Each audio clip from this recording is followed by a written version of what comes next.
So I am Robin Howard. I'm the Director of Membership and Volunteer Strategy and Experience.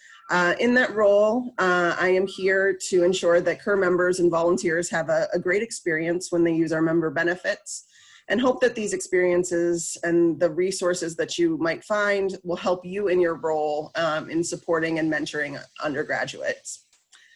So also here with me today is Craig Wheeler. He is chair of the nominations committee, and he is the Hugh Johnston Professor of Chemistry at Whitworth University. Over to you, Craig. Thank you, Robin. Let's see if I can figure out how to share. You know, you practice some of these things and you always wonder if it's going to work. Okay.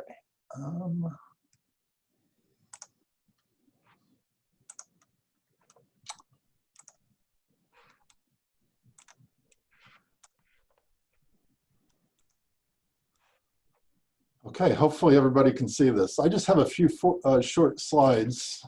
As Robin said, I'm Craig Wheeler. I'm a faculty member, just like many of you. I'm at Whitworth University in the Pacific Northwest. It's beautiful this time of year, and we're waiting for snow to come this Friday. But this short conversation is really about what is life as a CUR counselor like, and what is the road to CUR counselor elections. So without further ado, we will move on. I just wanted to tell you a little bit about me, my connection with CUR, what it has done for me. I started back in 2008. I was elected as a CUR counselor in the Division of Chemistry. And I have to admit, my first term, and this is probably true of many counselors, you're just trying to really find your feet. There's 24 counselors in each division. Each one should have a role, but as a new counselor, you're trying to figure out what the organization is about and where you can actually contribute. So my first term, I was a reviewer for Posters on the Hill. I was actually on our division's nomination committee, so helping find people who could be in our division. But I've now been on for 4 terms, and if you look at the slide, you'll find out I kind of progressed to being chair of that same committee, organizing sessions for our biannual meeting. During term 3, I was chair of the chemistry division. I was a reviewer for programs. I still am. I was on the CUR Fellows Selection Committee. I did all different kinds of things. More recently, I'm the chair of the nominations committee, which really serves an important role for the organization.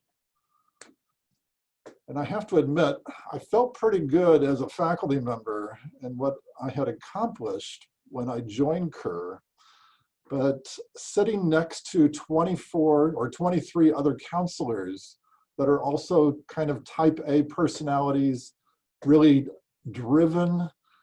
I had a couple publications coming in and I would sit next to people who were just doing amazing things. So professionally, it helped me figure out where the bar should be in terms of my own professional growth. So over the years, that has been a huge help.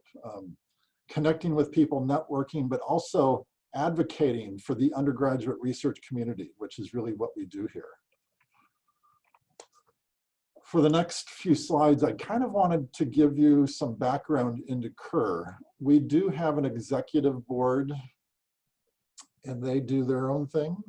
They're in charge of so much. But I'm going to focus in on what counselors do and the divisions. But there's 13 divisions. It started with 1, and now we have 13. There really is no end to it. However, people do have to step forward and have a presence and engage with CUR. But there's 13 divisions. In each division, there's 24 counselors. And a counselor term is 3 years. It seems like an eternity, but it's not really a lot of time to try and get your feet on the ground, get things going. And every year, 8 counselors, if all works out, rotate off and 8 rotate on. Those that are current counselors and that they're at the end of their term, they are welcome to run for re-election, just as well as anyone else that has not been connected with CUR or had taken a step back at some point. So 13 divisions. And those divisions really kind of exist to help with the strategic plan of the organization. You know, we're kind of all on board with this. If you look at this slide, you'll find out that we help with leadership and undergraduate research. Early on, it was just chemists. And I think they came together because the National Science Foundation wasn't providing funds for undergraduate research. So if you know about NSF RUI programs, that really came from CUR Chemistry, the early beginnings of CUR. We are deeply committed to diversity, equity, and inclusion.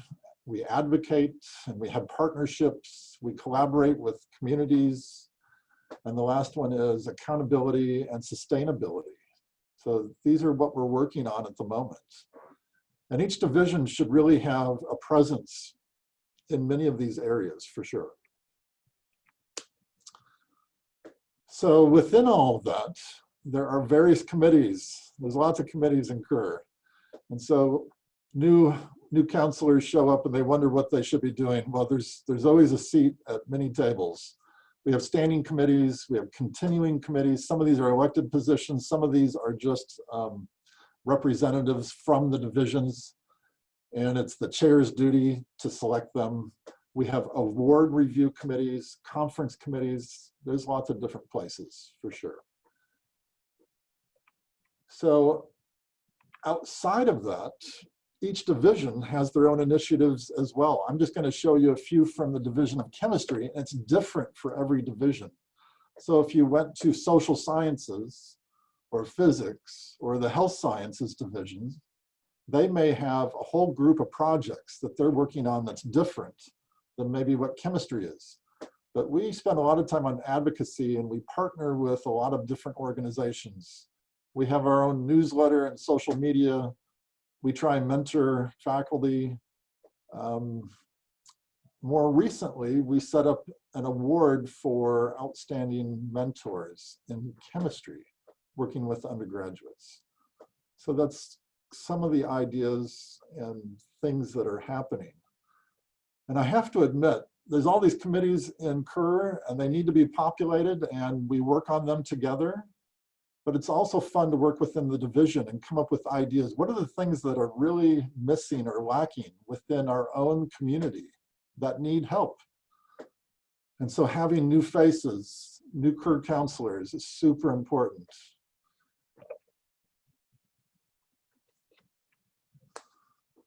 Coming to the last couple slides.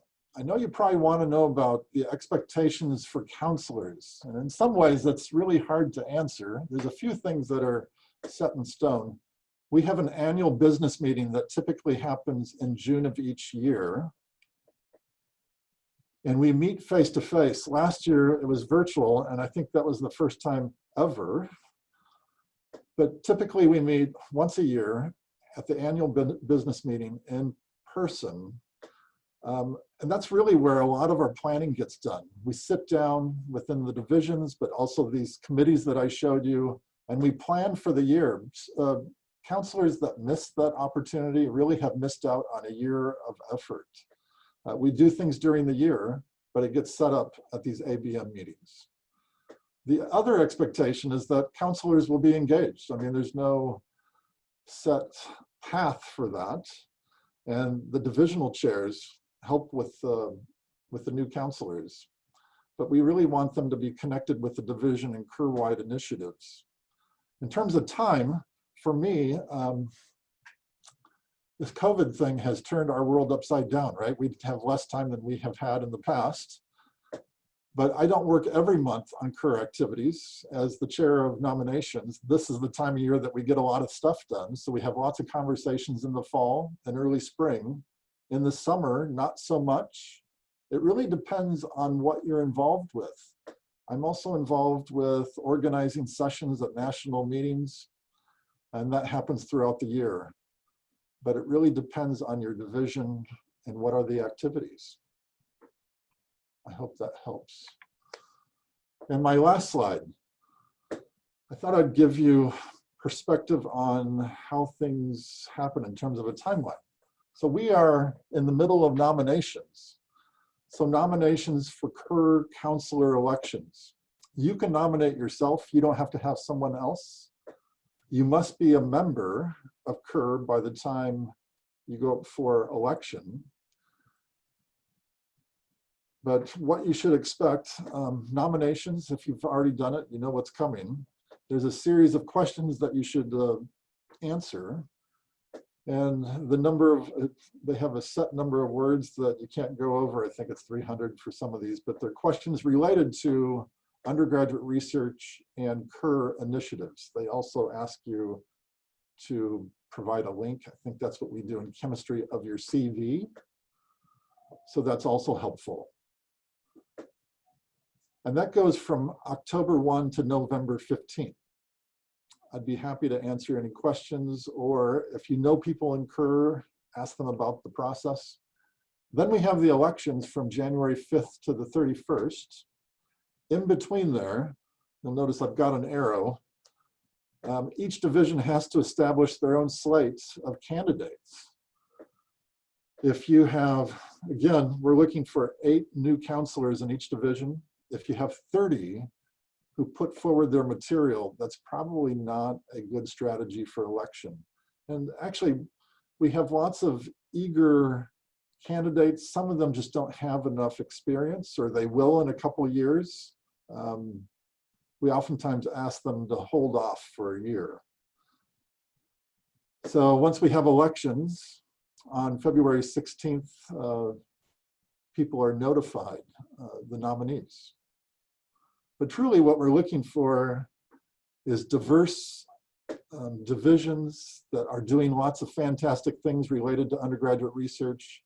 They need counselors from all different areas. And I'm talking not just demographics, but are they at a 2-year institution or a PUI, an R1 research focused institution? Having a huge, large, diverse group of people around a table trying to solve problems is a lot of fun, and actually, to be honest, the best way to go in my mind.